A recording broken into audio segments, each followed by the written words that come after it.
If our aim is going to be to live in a harmonious and abundant world, we need to have harmonious and abundant continents. And to live in harmonious and abundant continents, we need to have harmonious and abundant nations, but we're going to get rid of those later, you'll see why. And to have harmonious and abundant nations, we need to have harmonious and abundant territories, and have harmonious and abundant territories, we need to have harmonious and abundant regions, and have harmonious and abundant regions, well, you need to have harmonious and abundant counties, and to have harmonious and abundant counties, you need to have harmonious and abundant towns and villages, and to have harmonious and abundant towns and villages, we need to have harmonious and abundant neighbourhoods, and to have harmonious and abundant neighbourhoods, we need to have harmonious and abundant households, and to have harmonious and abundant households, we need to have harmonious and abundant individuals. You see, it's all our fault.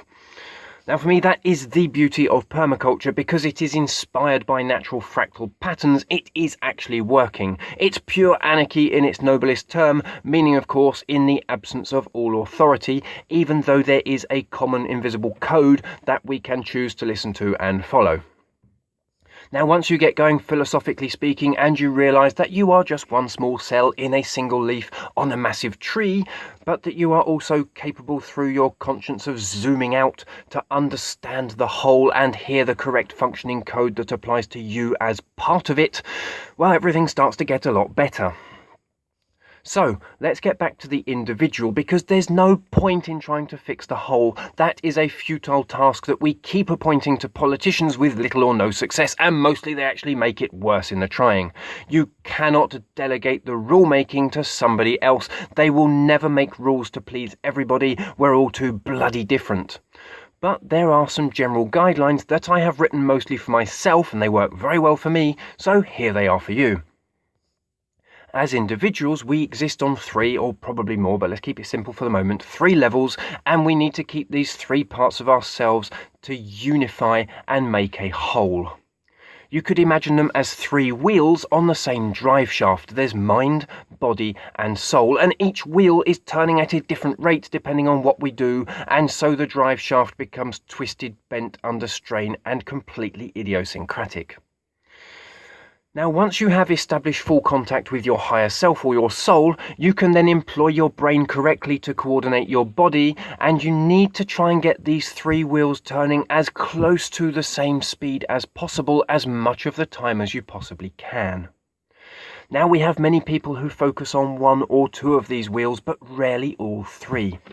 See, there are the super spirituals who refuse to take the material world seriously, and they don't want to embrace the mental. They even consider the mental as a negative aspect of themselves, and you'll find this going on all through the New Age movement. Now, these are equally as bad as the materialist, egoist bastards who need to support their physical existence by accumulating objects and apparent wealth and proving themselves by pissing further than their friends all the time.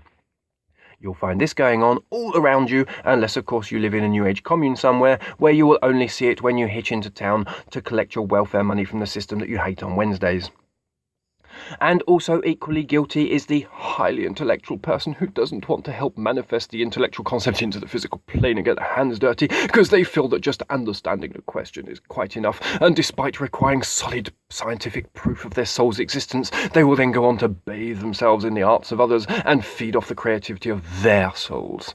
And you'll find all sorts of bullshit meanings and song lyrics, etc., and you will find these people congregated outside art galleries and cinemas of the kind that don't sell popcorn.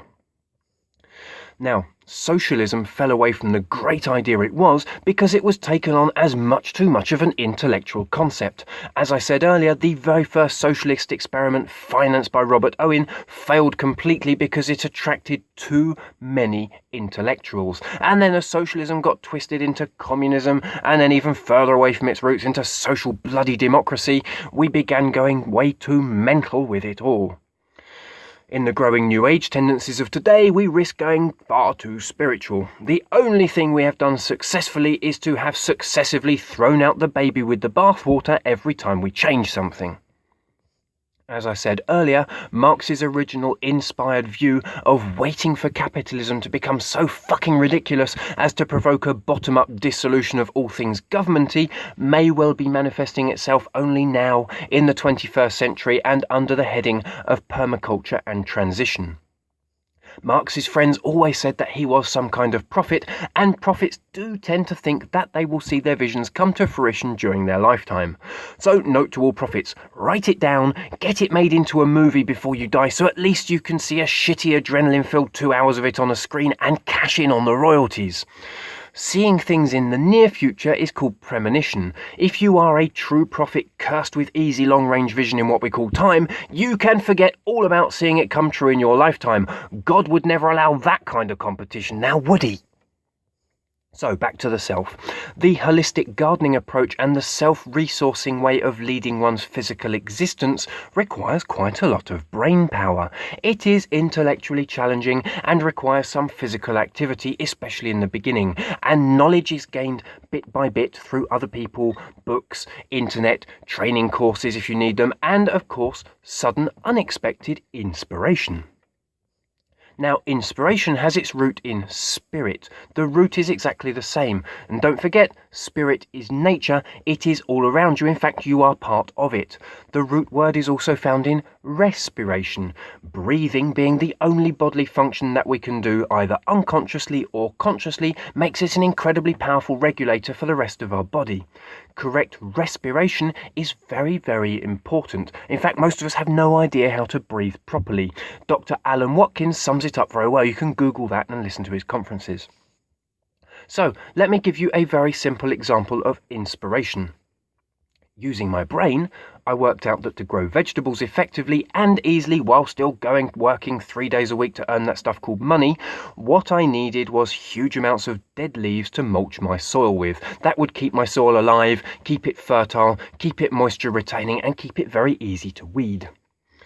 Over a 2-year period, I refined my leaf collecting technique again and again, using my brain and my body together as a team, and finally using meter cube job site bags, my legs, my feet, a rake and my brain, I found I could pick up a cubic meter of leaves in 5 minutes without even getting the car dirty.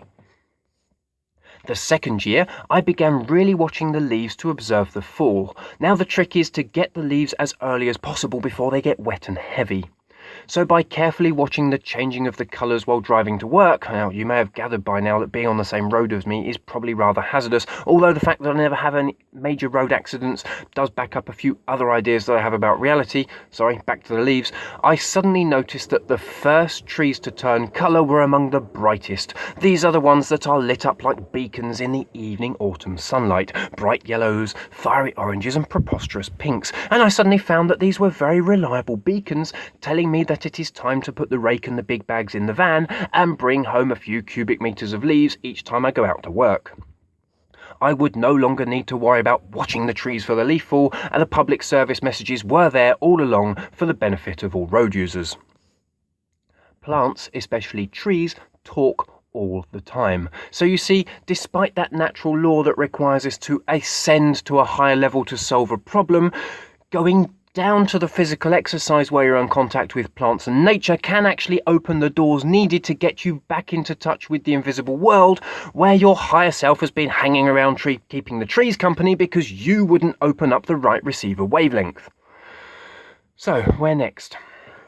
Well, as you put the system to one side a few dollars, euros, pounds at a time and take your power back, something called synchronicity will start to develop, albeit with fits and starts.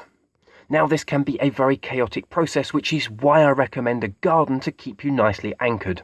Like I said earlier, the higher self can have a very strange sense of humour caused by too much isolation. The ways in which it devises to get our attention get more and more severe the longer we refuse to listen. Just go and look at the state of the planet and the human race in general to see how extreme it can get on a collective level. That angry, convulsive, repugnant state of much of the world is quite simply millions of higher selves trying to wake up the mind-body bits of themselves that are ambling around watching the world through smartphones. There is literally a riot going on all levels. Somebody should probably invent the Me and My Higher Selfie app so that we can all get a photo of this mysterious being and stick it on Facebook to announce that we are planning to heal our own interdimensional rifts. Once you do start learning what is being broadcast at you on the ether all day, every day, there is a bit of a backlog to slug through. This will probably result in a long succession of illness, accidents, job loss, key loss, bank card loss, car failure, loss of friends and sometimes family, and this is completely normal but not always necessary. My own passage involved several years of non-contact with both parents, 5 years of drug dependency, 2 years as a homeless down and out, and a few years as a recreational drug dealer and 2 stints in prison. Now there is a nice image that came to me when I was homeless in Birmingham, rummaging through the emptying market stalls looking for fresh vegetables. I saw in my mind a kind of lottery machine full of balls. Now the balls were either black or white, and at the exit of the machine is a tube that runs down in a loop, down and round back up to the juggling mess of mixed balls contained within their transparent dome. Halfway along the tube is an expanded chamber, and in that chamber was little me, and in one hand I had a black brush, and in the other a white brush, and at my feet 2 never-ending tins of paint, one black and one white. And as a ball runs down the tube, seemingly at random, I have the choice to either let it go through the chamber as it is, or to stop it and repaint it. And no matter what I do, the ball then divides itself into 2, self-replicating like an amoeba as it returns back up to the mixing chamber. Now the obvious lesson to be learned here is that if I let a black ball through, or worse, I painted a white one black, well, I would have 2 more problems to deal with in the future. If I decided, however, to paint each black ball white, stopping it, observing it, and going to the very bottom of the problem and resolving it at its source, I could look forward at some point in the future to long, uninterrupted periods of white balls. Now, between that day and the day that I can clearly say that I cleared the karmic backlog enough to know that karma had become instant, some 12 years had passed, and although I had decided in earnest to try and paint all the black balls white straight away, I did still have to get over a certain level of colour blindness that lasted a further 4 years. The great thing about instant karma is that you understand straight away why life just slapped you in the face. So, let's now look at illness in the same light. Illness is nearly always one of the ways in which the higher self communicates its dissatisfaction to the other bits of the person. It communicates its dissatisfaction to the body to make the brain wake up and take notice. However, as we go on not listening, we end up with yet another karmic backlog. Time is relative, and the detached higher self has a completely different relation with time than we do. The mind is also a very powerful organ and can keep the body out of the danger zone for quite a while. And the bigger the ego, the easier it is to go through all this howling hostility unscathed and become a very happy millionaire bastard at the top of the pyramid. Just look at poor old Donald Trump. Ignorance is bliss, but you do have to maintain a very high level of ignorance if you want to get away with it at that level. If, on the other hand, you are actually a human being, you will have doubts from time to time, and you will put yourself into question occasionally. And this is why when someone with a very strong character gets suddenly depressed, overtired, or has a mini breakdown, or as we say nowadays, a burnout, well, they suddenly have a nasty bout of the flu, gastroenteritis to go with a sudden loss of motivation. Someone having a hard time getting something off their chest may well get bronchitis, or more usually a nasty throat infection. Failing to articulate properly may lead to odd forms of arthritis. That's pain in the articulations.